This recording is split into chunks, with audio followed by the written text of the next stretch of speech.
to discover new things about yourself. Happiness is a choice, and helping people help themselves gives integrity to your ambition. If anybody here is looking for a crash course on understanding the bigger picture, then service to others is your answer. Number 4, I learned that you have to define success on your own terms. Now, not making tons of money or seeing my face plastered on a billboard in the middle of Times Square on Sunset Boulevard, it didn't mean I wasn't a successful actor. In fact, to me, the real superstars were people like my friend Gerald, who would work a double shift and then carry her heavy keyboard all the way from Lower Manhattan to the Bronx for a performance that started at midnight.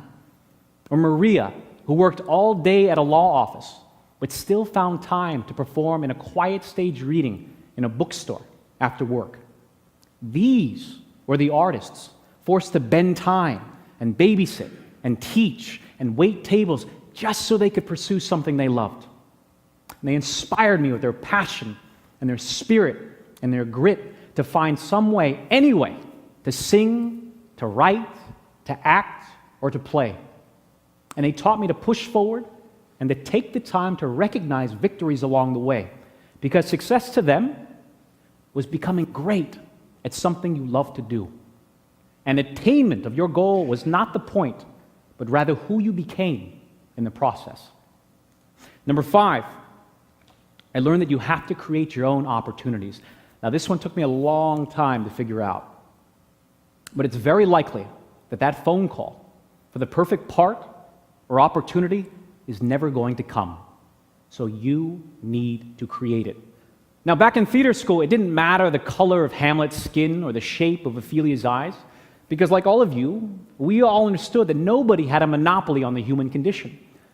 But unfortunately, the industry's imagination really paled in comparison.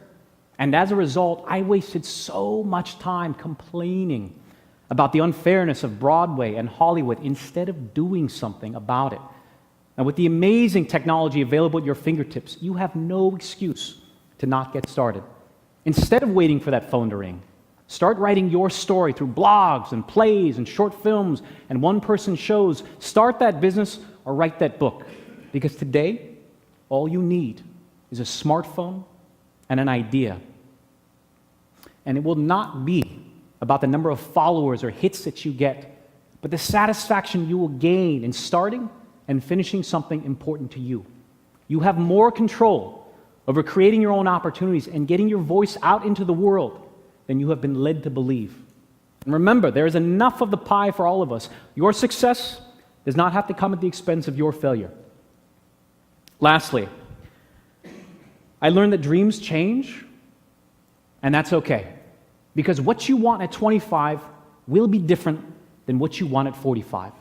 It doesn't mean that you've quit a dream. It just means that you've grown as a person, and the things that you value most in life are now different. During my last year at school, a very talented teacher who directed my class in our final play, she pulled us all aside after a pretty tough rehearsal, and she said, "The more you build who you are as a person, how you educate yourself, how you identify, what interests you in the world, the issues you care about, all of those things will help make you a better performer."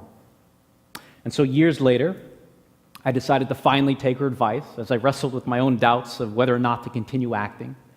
I took classes to improve my awful computer skills.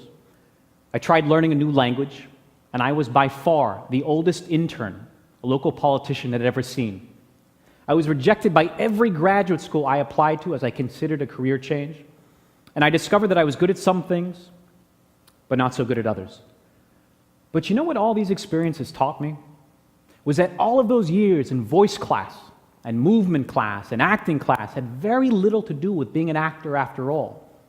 Instead, we were being taught to take risks, to speak our minds, to be lifelong learners, to do something kind for someone else. And if we were lucky, we might become great actors in the process. The point was to be open to where life might take you, to live a life, and not just a career. So, the next time you are sitting across from someone, mumbling lines to themselves, or sketching a drawing in a noisy coffee shop, please know The person across from you is a three-dimensional individual who may have extraordinary lessons to offer beyond their art form.